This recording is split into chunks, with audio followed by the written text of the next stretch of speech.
చిరంజీవి గారు సంబంధించి ఒక అడ్వకేట్ పోలీస్ స్టేషన్లో కంప్లైంట్ చేశారు. తమ ముఖాలను వాడి రకరకాల వార్తలు క్రియేట్ చేసే ప్రమాదం ఉంది కాబట్టి దాని నుంచి మమ్మల్ని ప్రొటెక్ట్ చేయండి. ఒక గుండుతో ఉన్నటువంటి ఫోటో ఒకటి పెట్టేశారు. ఆయనకి ఒక విచిత్రమైన వ్యాధి వచ్చింది, ఆయన జుట్టు రాలిపోయింది. చాలా సందర్భాల్లో వేణుమాధవ్ గారు కావచ్చు, కోటా శ్రీనివాసరావు గారు కావచ్చు, శ్రీకాంత్ గారు కావచ్చు, ఉండగానే దండలు వేసేసి ఆయనకి ఆయన వైఫ్కి డివోర్స్ అయిపోయిందని కూడా వార్తలు సర్క్యులేట్ చేశారు. సెన్సేషన్ చేయటం కోసం ఇలాంటి పనులు చేయటం అనేది డెఫినెట్గా తప్పే. కఠినమైనటువంటి చర్యలు తీసుకోవాలి. పిక్నిక్ ఫోటోషూట్ అని చెప్పేసి ఆ వీడియో క్రియేట్ చేశారు. ఫోటోషూట్ నుంచి ఫోటోలు కూడా బయటకు వదిలేశారు.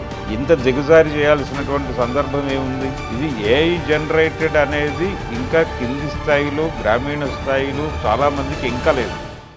భరద్వాజ గారు, చిరంజీవి గారు సంబంధించి ఒక అడ్వకేట్ పోలీస్ స్టేషన్లో కంప్లైంట్ చేశారు. అవును, ఒక సంస్థ పైన, మీడియా సంస్థ పైన అని చెప్పేసి మాట్లాడుతున్నారు. ఏంటి సార్ ఆ ఇష్యూ ఏంటది?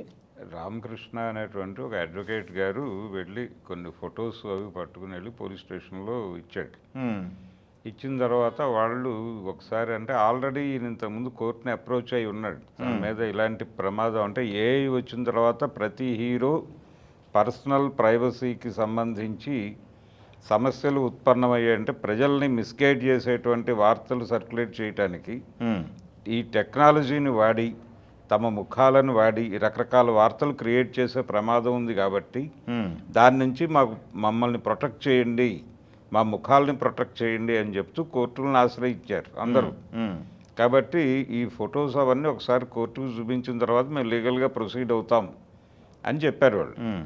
అది అక్కడ వరకు జరిగినటువంటి వ్యవహారం. ఓకే. అయితే ఆ అడ్వకేట్ గారు టార్గెట్ చేసినటువంటి యూట్యూబ్ ఛానల్ వాళ్ళు ఒక కథనాన్ని దానిలో వేశారు. దానిలో చిరంజీవి గారి ముఖాన్ని వాడారు. వాడి ఆయనకి అంటే ఒక గుండుతో ఉన్నటువంటి ఫోటో ఒకటి పెట్టేశారు. అయ్యయ్యో.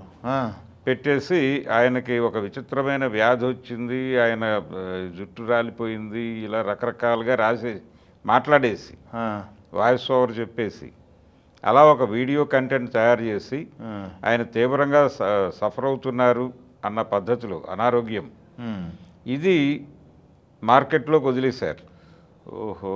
ఇది ఆయనకి అంటే అభిమానుల్ని గాయపరిచింది. గతంలో కూడా ఇలాంటి వార్తలు రకరకాల పద్ధతుల్లో అంటే ఇంత టెక్నాలజీ వాడకుండా కూడా ఒక చిన్న ఏదో జరిగితే, ఒక షూటింగ్లో ఏదో చిన్న యాక్సిడెంట్ లాంటిది జరిగితే ఇమ్మీడియట్గా ఆ నటుడికి చాలా పెద్ద ప్రమాదమే జరిగింది, ఆయన హాస్పిటలైజ్ అయిపోయాడు, ఈ సినిమా విడుదలవటం కూడా కష్టమే అని చెప్పేసి వార్తలు రాసి అభిమానుల్ని రెచ్చగొట్టేసిన పరిస్థితులు చూసాం మనం. మీరు ఇప్పుడు ఏదైనా జరిగితే, చిన్నది జరిగితే పెద్ద రాశారని మీరు చెప్పారు. పెద్దగా రాశారు, అసలు ఏమీ లేకుండా. కానీ ఇక్కడ చాలా సందర్భాల్లో వేణుమాధవ్ గారు కావచ్చు, కోటా శ్రీనివాసరావు గారు కావచ్చు, శ్రీకాంత్ గారు కావచ్చు, అవును, వీళ్ళంతా కూడా ఉండగానే దండలు వేసేసి వీడియోలు చేసి పెట్టారు. అది వీడియోలు చేసి పెట్టారు. కోట శ్రీనివాసరావు గారికి సంబంధించి అయితే ఆ వీడియో సర్క్యులేట్ అయిన పద్ధతి, ఆయన ఇంటికి పోలీసులు వెళ్ళి ఈ విఐపీస్ వస్తారు కదా, ప్రోగ్రామ్ ఏమిటి అని చెప్పి లోపలికి వెళ్ళి వీళ్ళు డోర్ ఓపెన్ చేస్తే ఆయనే ఉన్నాడు అక్కడ. అబ్బా. కోటగారే డోర్ తీశాడు. తీసి ఏమిటి మీరందరూ వచ్చారంటే ఏం మాట్లాడాలో అర్థం కాక వీళ్ళు వెనక్కి వచ్చేసారు పోలీసులు. ఆ తర్వాత ఆయన వీడియో చేశాడు. అవును, ఆయన వీడియో చేసి బయటికి వదిలాడు, నేను ఉన్నాను సేఫ్గానే అని. ఇలాంటి గందరగోళం అనేది సోషల్ మీడియాలో పర్టికులర్గా యూట్యూబ్ ఛానల్స్ నుంచి ఇలాంటి ప్రమాదాలు జరుగుతున్నాయి. శ్రీకాంత్ గారు అలాగే ఆయన పర్సనల్ లైఫ్లోకి వెళ్ళిపోయి ఆయనకి ఆయన వైఫ్కి డివోర్స్ అయిపోయిందని కూడా వార్తలు సర్క్యులేట్ చేశారు. చూసాం.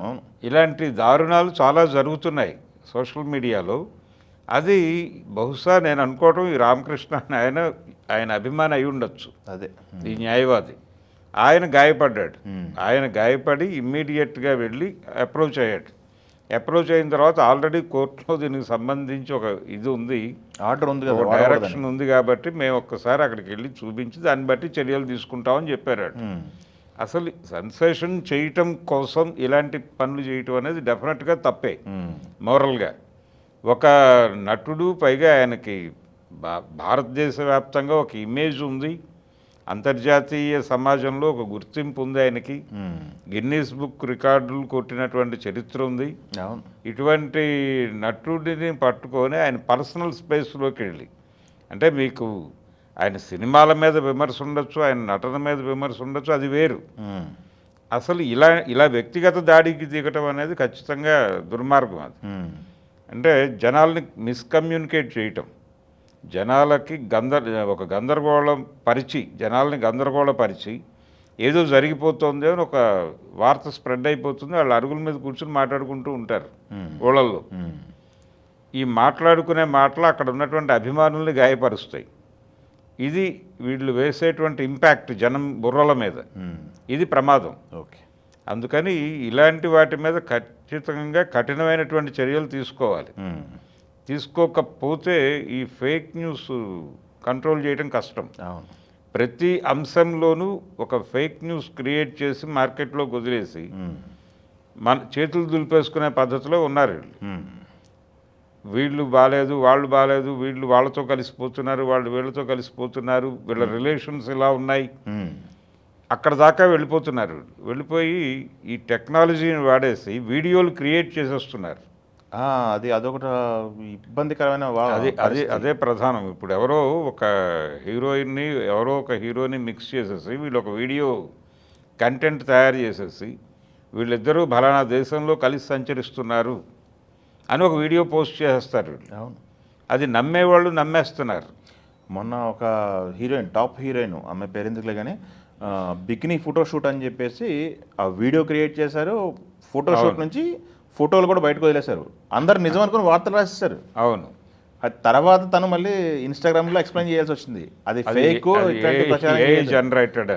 అంటే ఫేక్ ఏది ఒరిజినల్ అయితే కనిపెట్టడం కష్టమైపోతుంది. ఇప్పుడు కష్టం అవుతుంది. దానికి సంబంధించినటువంటి యాప్లు వచ్చినాయి ఇప్పుడు, దానిలో వేసి దాని జడ్జిమెంట్ ఎంతవరకు జెన్యూనో తెలియదు.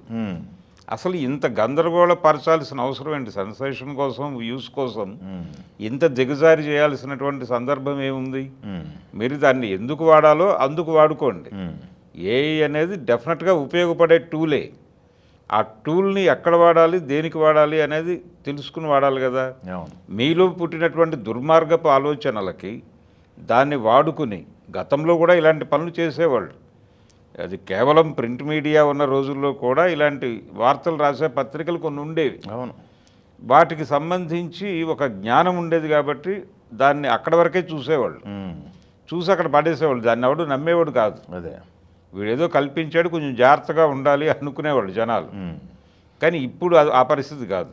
ఇప్పుడు స్ట్రైట్ అవే మీకు విజువల్ ఎవిడెన్స్ అన్న పద్ధతిలో వీళ్ళు ప్రొజెక్ట్ చేస్తున్నారు. చేతిలో మొబైల్ ఉంటుంది, మొబైల్లో వీడియో వచ్చేస్తుంది, చూస్తున్నారు. విజువల్ ఇది నిర్ధారణ అనుకుంటున్నారు. వీడియో అనేది నిర్ధారణగా మారిపోయేసరికి ఇది విట్నెస్గా మారుతోంది. ఈ విట్నెస్ అంటే వీడియో ఉంది కదా అంటున్నారు.